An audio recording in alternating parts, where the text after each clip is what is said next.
Selamat pagi. Ini adalah video yang akan saya sampaikan tentang pengenalan dari Python. Video ini sebenarnya dasar sekali, mengingat seharusnya sih kalian udah dapat di pemrograman komputer di mana script.py itu seperti apa, cara eksekusi Python itu seperti apa, komen itu seperti apa. Hanya saja saya tetap memberikan video ini karena masih banyak yang mengatakan bahwa mereka tidak punya dasar-dasar Python yang cukup.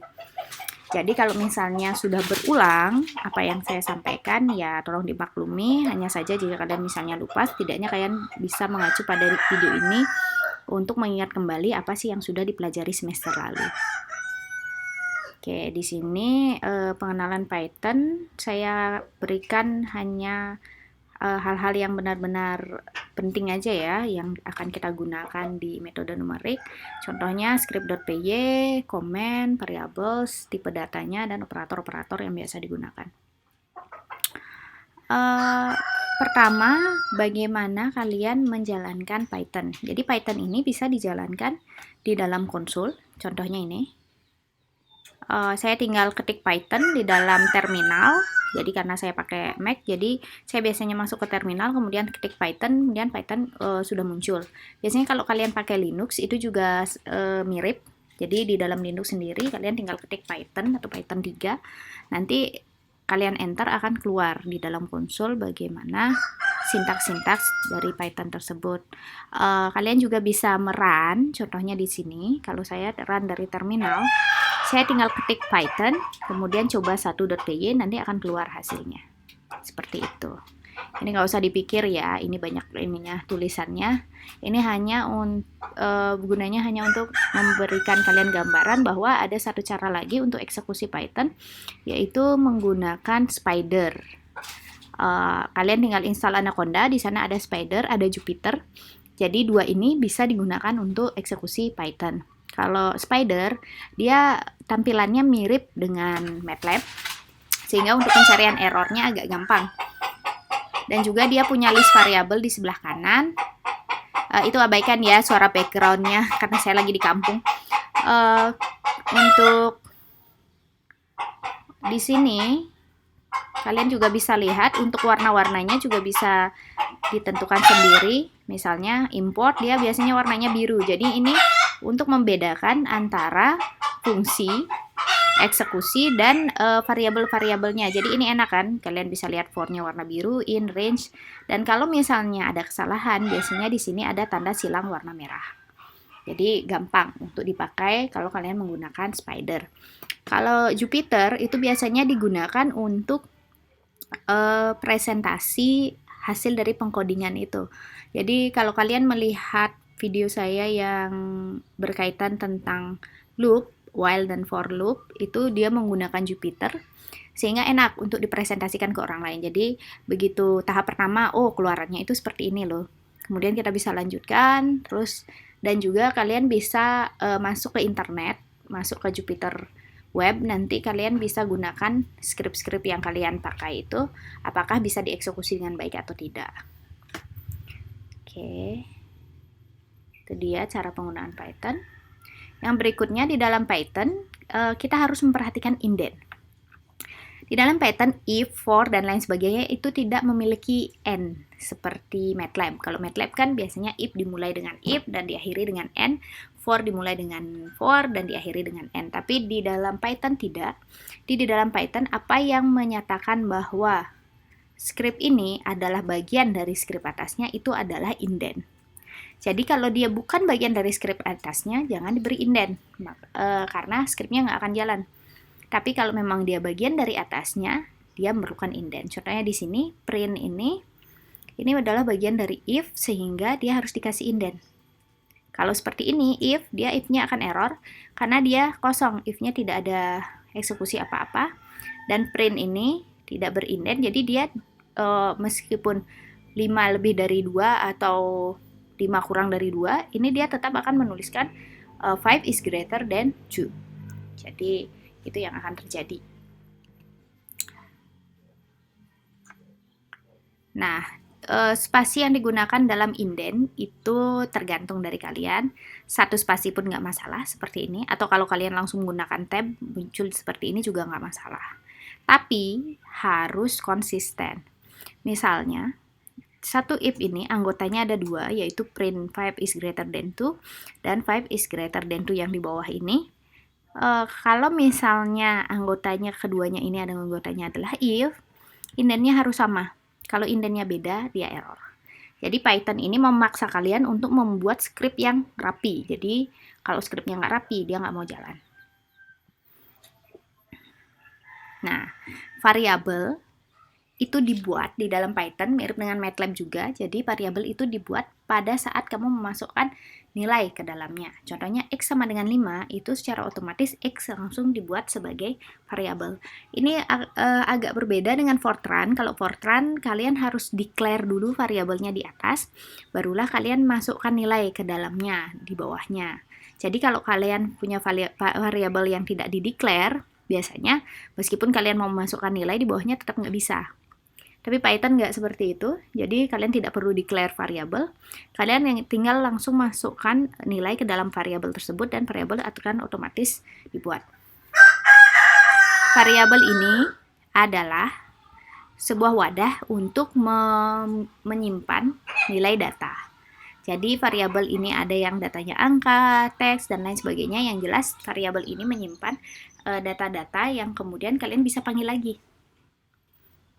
Nah, seperti yang saya katakan tadi, Python tidak memiliki command untuk mendeclare variabel, tidak seperti Fortran. Oke. Nah, string variables ini bisa dideclare menggunakan satu double quotes seperti ini, atau menggunakan quotes yang satu aja. Jadi satu petik atau dua petik. Oke, yang penting dari variabel ini, sebuah variabel bisa memiliki nama singkat seperti X dan Y atau nama yang deskriptif. Kalau saya sarankan, gunakan nama deskriptif. Jika kalian misalnya sudah membuat script yang banyak, variabelnya ada banyak, kalau misalnya kalian tidak memiliki nama yang deskriptif, kalian mungkin lupa isi variabel itu sebenarnya apa. Jadi buatlah nama yang deskriptif sehingga kalian bisa langsung mengingat bahwa oh variabel ini isinya ini. Dan aturan utama dari variabel menggunakan Python itu adalah harus dimulai dengan huruf atau underscore. Jadi nggak bisa dimulai dengan angka. Ini mirip dengan MATLAB, karena MATLAB juga tidak bisa dimulai dengan angka. Kemudian variabel hanya berisikan alfanumerik dan underscore, yaitu A sampai Z, 0 sampai 9, dan underscore. Dia case sensitif, jadi age yang ini yang hurufnya kecil semua, age yang huruf awalannya besar, dan age yang besar semua ini beda, variabelnya beda-beda semua. Ini juga menguntungkan kalian karena kalian bisa membuat lebih banyak variabel jika case sensitif. Tapi kerugiannya kalau kalian tidak mengikuti case-nya, ya programnya error. Tipe-tipe data ini juga sudah saya jelaskan di kelas, tapi kita ulang aja di sini. Yang pertama itu ada string, contohnya hello world ini. Kemudian integer dia bulat. Float, dia biasanya ada komanya. Kompleks, jika dia ada angka. Dan J ini berapa? J ini adalah akar min 1. Saya tahu dari mana? Silahkan belajar matematika. Karena kalau kalian misalnya belajar matematika bilangan kompleks, ini yang digunakan. Oke, kemudian berikutnya dia ada beberapa variabel yang isinya array. Jadi tipe datanya adalah array, antara lain list. List ini dia berurutan dan bisa dirubah. Jadi kalau kalian misalnya X kurung siku buka 1, kurung siku tutup itu kalian akan mendapatkan banana. Oke. Kalau misalnya berikutnya tuple, tuple ini dia array berurutan tapi tidak bisa dirubah. Jadi kalian hanya bisa mengambil angka ini, tapi kalian tidak bisa mengubah angkanya, menambahkan tidak bisa, mengurangi tidak bisa, delete juga tidak bisa. Kecuali kalau kalian misalnya ubah dari tuple kemudian dia di list kalian rubah kemudian ubah jadi tuple lagi, itu masih bisa. Dan kemudian ada range, jadi seperti ini range. Kalau kalian gunakan for, mungkin kalian akan sering menggunakan range. Range 6 ini artinya 0 sampai 5. Jadi 0, 1, 2, 3, 4, 5. Karena ini tidak di state stepnya berapa, dia biasanya normalnya dimulai dari 0. Kemudian sampai angka ini dikurangi 1, karena angka yang terakhir itu tidak dibaca. Kalau misalnya range-nya itu ada 2 angka, nanti kalian lihat aja di video saya tentang for dan while loop. Itu kalau 2 angka, misalnya 1,6, itu stepnya secara default itu adalah 1. Jadi 1,6 artinya 1, 2, 3, 4, 5. 6-nya nggak dibaca. Oke. Tapi kalau misalnya ada stepnya, misalnya 5,6,0,1, itu artinya stepnya 0,1, berarti 5, 5,1, 5,2, dan seterusnya sampai 5,9. Dictionary ini adalah array yang memuat data yang tidak berurutan tapi memiliki indeks dan tidak boleh ada duplikasi. Untuk set ini datanya tidak berurutan, sehingga kalau kalian mau membuat sesuatu yang random, itu kalian bisa ambil set ini. Misalnya kalian bikin kurung awal buka 1 sampai 10 gitu, misalnya 1, 2, 3, 4, 5, 6, 7, 8, 9, 10. Kalian mau menghasilkan sebuah angka yang bahkan kalian sendiri tidak bisa menebak angkanya akan keluar apa gitu. Kalian bisa gunakan set, nanti kalian select 1 dan akan keluar angka secara acak. Kemudian ada juga frozen set, ini jarang saya pakai. Kemudian ada bool ini boolean, jadi true and false. Ini jika kondisinya benar, maka akan dieksekusi apa, jika kondisinya salah akan dieksekusi apa. Dan ada bytes array, memory view, dan lain sebagainya. Nah, berikutnya operator-operator yang biasa digunakan di dalam Python. Yang pertama itu ada operator aritmatika, ini tambah kurang kali bagi dan lain sebagainya. Kemudian operator assignment, kemudian operator perbandingan, operator logik, operator identitas, operator membership, dan operator bitwise. Tapi tidak semua kita pakai di sini, saya hanya membahas yang kita perlukan saja. Yang pertama aritmatika pasti kalian pakai. Ada tambah kurang kali bagi, jadi kalinya adalah star, baginya miring. Kemudian modulus untuk menghitung hasil bagi. Eksponensial artinya perpangkatan, itu dihitung dengan bintang 2 kali, beda dengan MATLAB yang biasanya menggunakan tanda topi. Kemudian floor division atau pembagian bulat itu menggunakan miring 2 kali. Apa bedanya division sama floor division? Contohnya kalian 3 bagi 2, hasilnya 1,5 kan? Tapi kalau kalian gunakan floor division, dia akan menghasilkan 1 aja, jadi bulatnya aja. Sisanya dia nggak peduli. Tapi kalau modulus, dia hanya menghasilkan sisanya, tapi hasil floor divisionnya dia nggak peduli. Assignment ini untuk menambahkan nilai ke dalam sebuah variabel gitu, atau merubah nilai dari variabel tersebut. Ini kalian bisa lihat operator yang paling utama untuk assignment itu adalah sama dengan. Jadi ketika kalian menggunakan logika itu beda. Kalau sama dengan ini hanya assignment, kalau sama dengan 2 kali itu artinya equal kalau dalam Python.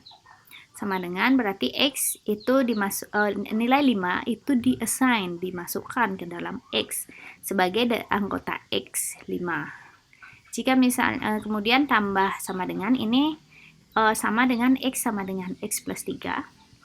Kemudian minus sama dengan ini X min 3 dan seterusnya. Sampai di sini juga. Oke. Berikutnya kita ada perbandingan seperti yang saya katakan lagi tadi, sama dengan jika cuma 1 itu digunakan sebagai assignment operator. Tapi untuk perbandingan equal itu adalah sama dengannya 2 kali. Jadi X itu equal dengan Y itu sama dengannya 2 kali. Kemudian jika dia tidak sama dengan, itu menggunakan tanda seru sama dengan. Greater than, less than, dan seterusnya. Ini kalian pasti sudah pahami sendiri.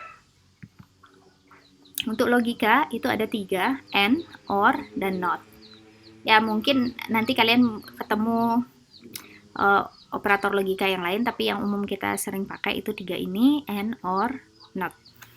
kalian tahu sendiri, and itu jika kedua statementnya benar. Jika satu aja yang salah, dia salah. Kalau or, yang penting salah satu benar, atau keduanya benar, atau semuanya benar. Yang penting satu aja, minimal satu yang benar, dia benar. Kalau misalnya salah semua, barulah dia salah. Kemudian not itu berlawanan. Jadi kalau misalnya false, dia akan jadi true, true akan jadi false. Nah, identitas ini kadang-kadang kalian perlu gunakan ketika misalnya mencari apakah data ini NaN, none. Jadi data NaN itu artinya kan nggak ada data. Atau apakah data ini plus 999 yang biasa kita lihat di data-data NC, itu biasanya punya eksekusi sendiri. Jadi biasanya kita lihat is, apakah data itu 999, maka data itu diganti dengan 0 gitu misalnya, atau is not, dan lain sebagainya. Oke. Kemudian kondisi dan if statement, conditions and if statement. Ini adalah gabungan dari bagaimana kalian menggunakan operator logika dan operator if. Ini juga akan sering kalian pakai di metode numerik.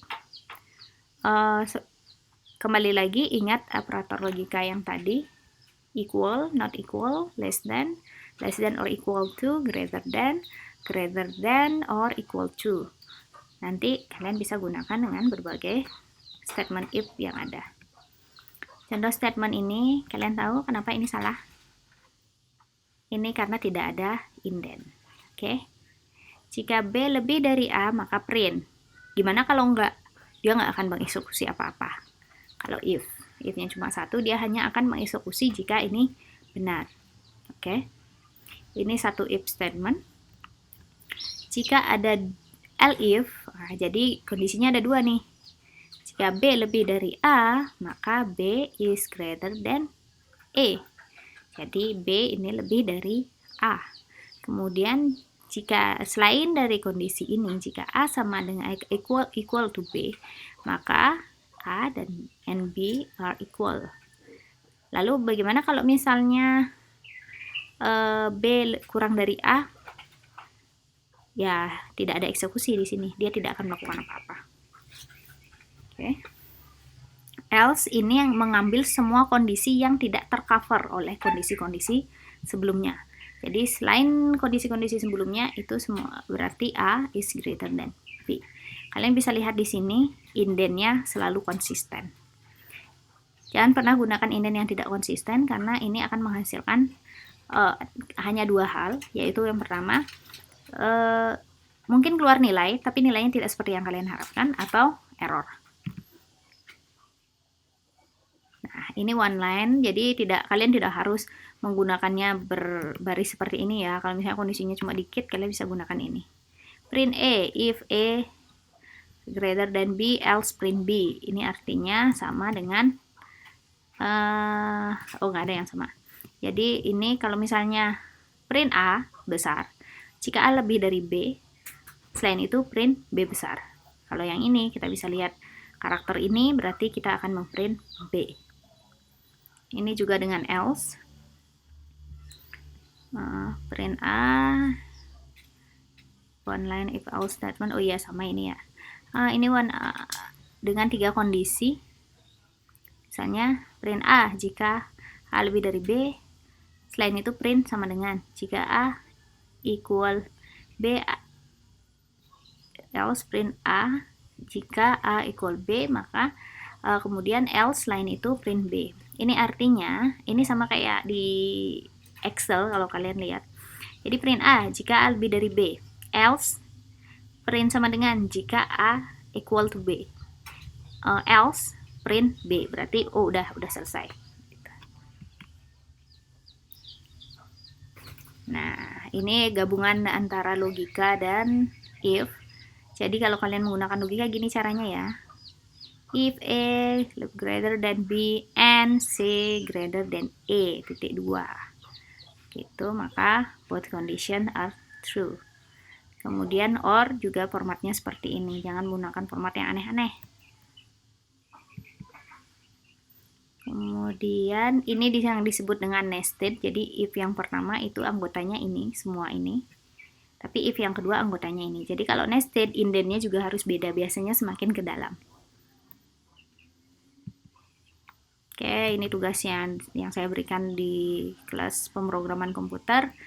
Tapi untuk kalian ini hanya penjelasan awal aja. Jadi kalau kalian memerlukannya silahkan dibaca. Kemudian jika masih ada request, komentar untuk fungsi-fungsi Python yang lain silahkan isi kolom komentar. Terima kasih.